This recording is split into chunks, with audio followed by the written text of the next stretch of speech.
John Wright. I'm a real estate appraiser here in St. Matthews, South Carolina, and I obviously have a Jeep habit, or an illness as my wife calls it. And this is an M38 that I have and a 63 CJ6 that I have that has the original PTO winch and a rear PTO takeoff on the back. And it's all original, has 16,000 miles on it. I'm just going to slate it for a paint job and a minor renovation. I don't really do restorations. I'm into survivors. My love affair with Jeeps began when I was a small child with a little Tonka Army Jeep, which I still have. And if you see all these Jeeps and things scattered around, you'll know that I'm not big on getting rid of stuff, but I do on occasion. A number of Jeeps that have followed me home through the years. That's the excuse I give my wife when she asks where they came from. I think out here, scattered amongst the pines and the oaks, is 4 MBs.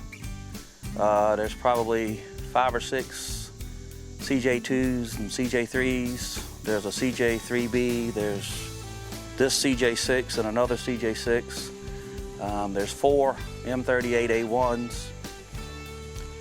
Got a pretty nice Survivor 1955 Willys pickup truck that's in a barn here.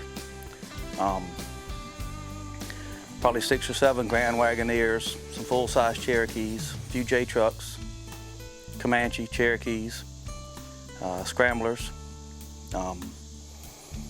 My current daily driver is an Unlimited, but my daily driver prior to that, at least Jeep-wise, was a 81 Scrambler, which I still have, that's in the middle of getting redone again.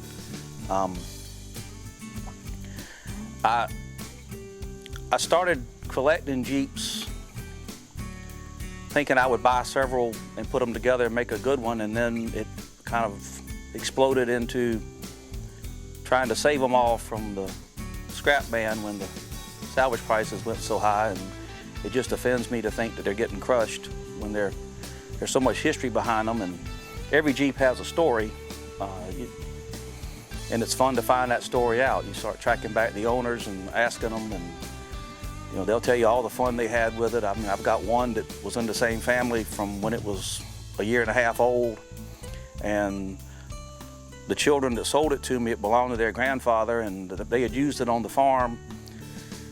In fact, this over here behind those pine trees had a power takeoff on it, and they had a hay farm along the banks of the Congaree River in the swamp, and they used it to mow hay with the PTO behind it, and they all learned to drive in it. To me, that's just an interesting aspect that comes along with the Jeep, and every Jeep, like I said, has that story, and I like to find out what the stories are.